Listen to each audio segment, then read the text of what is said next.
My name na Chidera, and this na my story. It is not just mine, but a warning and a reminder that the people who smile with you might be hiding the darkest intention. It all started after NYSC. I had just finished serving in Enugu and was jump hunting, hustling through the east and hustle off the east. Things were tough, but I was optimistic. One morning, while scrolling through Facebook, I got a message from an old secondary school mate, David. We weren't close, but I remembered him as the quiet boy.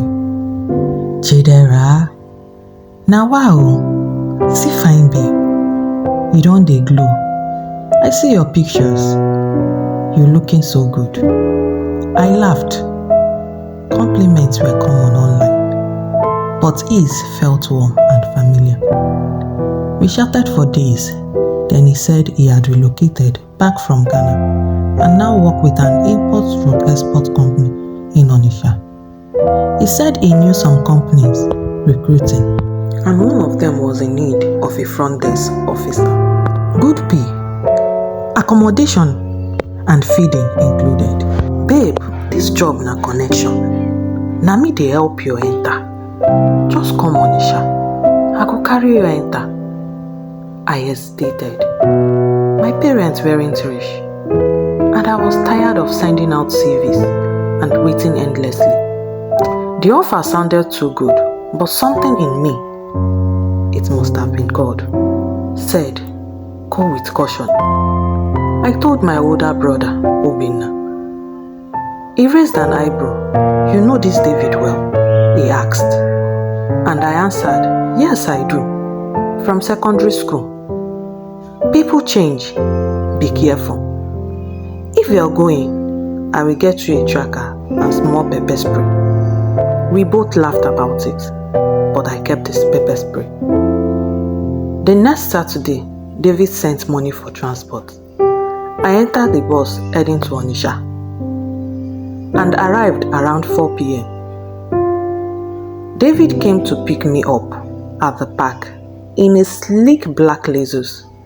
He looked different, fresh, muscular, and confident. Chidera, baby. Welcome to morning, he shouted. I smiled, though my spirit was on ease. The way he scanned me from head to toe wasn't brotherly. It felt calculated. We drove through town and then vanished into a dusty, bushy road. I asked, where are we going? And he answered, don't worry now, na lodge. The company dey for outskirts of the town. He turned on a loud music and he ignored my next 3 questions. My heart was pounding. Soon we stopped in front of a massive iron gate. He honked. A hefty man opened. There were 2 other guys, eyes dark and silent, sitting on a plastic chair.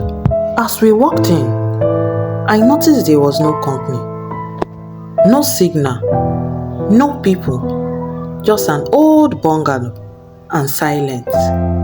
He led me in. Inside smelled of comfort and something rotten. My instincts screamed run, but I didn't know where. David locked the door behind us. Relax nah, you too dey fear. Go freshen up. We get small welcoming prayer wey we dey do for all new staff. That was it, a welcoming prayer. He handed me a white wrapper and said I had to bath in the back with spiritual water.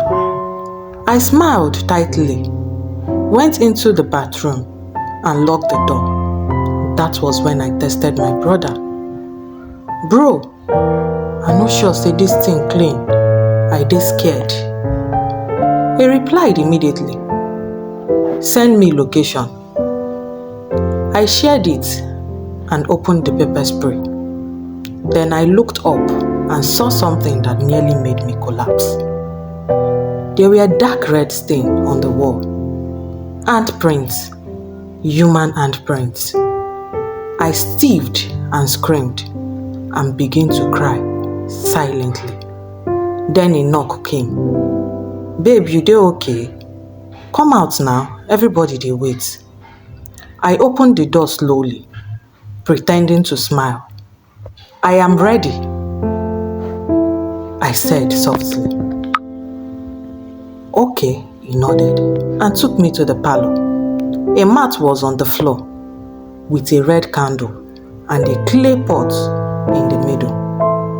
I saw a goat tied in one corner. Shaking, I swear I began shaking. There were bones beside the pot. "Lay down," one man said. "Why?" I asked. "Na prayer ritual. Protection. We do am for all our girls." I knelt instead. My hand gripped the pepper spray hidden in my wrapper. Just as David bent over to touch my forehead, I sprayed his eyes directly. He screamed like a demon. Chaos erupted. The other two rushed at me, but I dashed towards the door. It was locked. But God works in mysterious way. As they dragged me, I heard shouting. Outside, Obinna had come with 2 policemen and some neighborhood boys. They broke the gates, stormed the house, and rescued me. David and the others tried to flee, but were caught. In David's phone, they found videos and pictures of other girls. Some never made it out. Turns out he was part of a syndicate that used girls for money ritual. He lured them with job offers and social media friendship. I spent 3 weeks in the hospital. My trauma didn't heal overnight. I couldn't sleep. I couldn't trust. But I survived. Moral of the story: not every opportunity is a blessing. Some are traps wrapped in charm. Trust your instinct. Desperation blind your judgment. Share your movements with loved ones and never go anywhere or any place without informing your loved ones. I am Chidera, and that is how I escaped being used for ritual.